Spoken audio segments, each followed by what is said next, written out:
শুভ সকাল বন্ধুরা, জয় যিশু। আপনারা কেমন আছেন? আশা করছি প্রভু দয়াতে অনেক অনেক ভালো আছেন।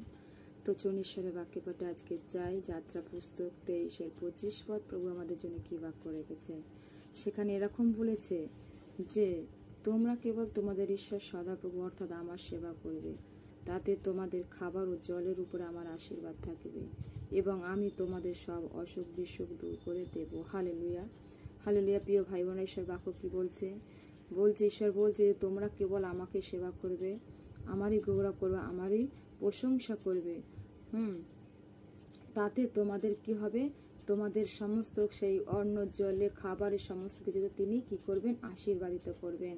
আর বলছে সমস্ত রোগ থেকে, ঈশ্বর বলছেন সমস্ত রোগ থেকে তিনি আমাদের কি করবেন? মুক্ত করবেন। হালেলুয়া। প্রিয় ভাই বোনেরা, যখন জীবন্ত ঈশ্বরকে আমরা আরাধনা করি আমাদের কোনো ভয় নেই, কোনো রকমের সমস্যা নেই। কেন? প্রভু যিশু আমাদের রক্ষাকর্তা ঈশ্বর, পরিত্রাতা ঈশ্বর, তার ছায়াতে আমরা বাস করি, তার হাতের নিচে আমরা কি করি? বাস করি। তাই আমাদের কোনো ভয় নেই। ঈশ্বর বাক্য তাই বলছে যে তুমি কেবল আমারই আরাধনা করবে, আমারই সেবা করবে, তাতে খাবার ও জলের উপরে আমার আশীর্বাদ তোমাদের থাকবে। হালেলুয়া। প্রভু যিশুকে শুধু আমরা তার আরাধনা করব, প্রশংসা করব, তাকেই বিশ্বাস করব। যখন তাকেই বিশ্বাস করব, আর প্রভু আমাদের কোনো কিছুতে আমাদের অভাব থাকবে না, আমাদের কোনো অভাব থাকবে না। আমাদের অর্থ ভাণ্ডার বলো, খাদ্যর ভাণ্ডার বলো, বস্ত্র বলো, আমাদের সমস্ত কিছু তিনি আমাদের যোগান দিয়ে থাকেন।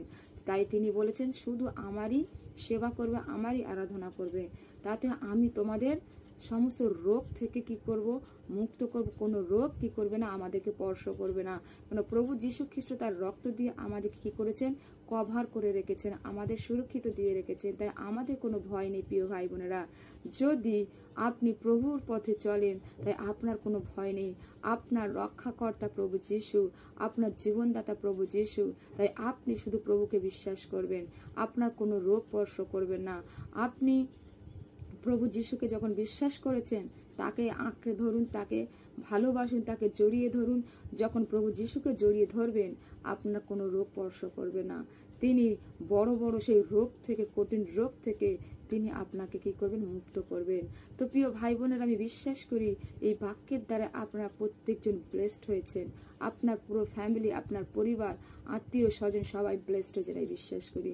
যদি ঈশ্বরের বাক্য বলছে যে তুমি বাঁচো, তোমার পরিবারকেও বাঁচানো যাইবে, তাহলে আমাদেরকে প্রভুর চরণে বসতে হবে। আমি যেমন বেঁচেছি আমাকে বিশ্বাস করতে হবে যে প্রভু পারেন সমস্ত কিছু করতে। যখন আমি বিশ্বাস করবো আমি উদ্ধার পাবো, আমার পরিবারও উদ্ধার পাবে, আমার পরিবারও উদ্ধার পাবে, পরিত্রাণ পাবে। তো আমি বিশ্বাস করি প্রিয় ভাই বোনেরা, এই বাক্যের দ্বারা আপনারা প্রত্যেকজন ব্লেসড হয়েছেন, প্রত্যেকজন আশীর্বাদিত হয়েছেন।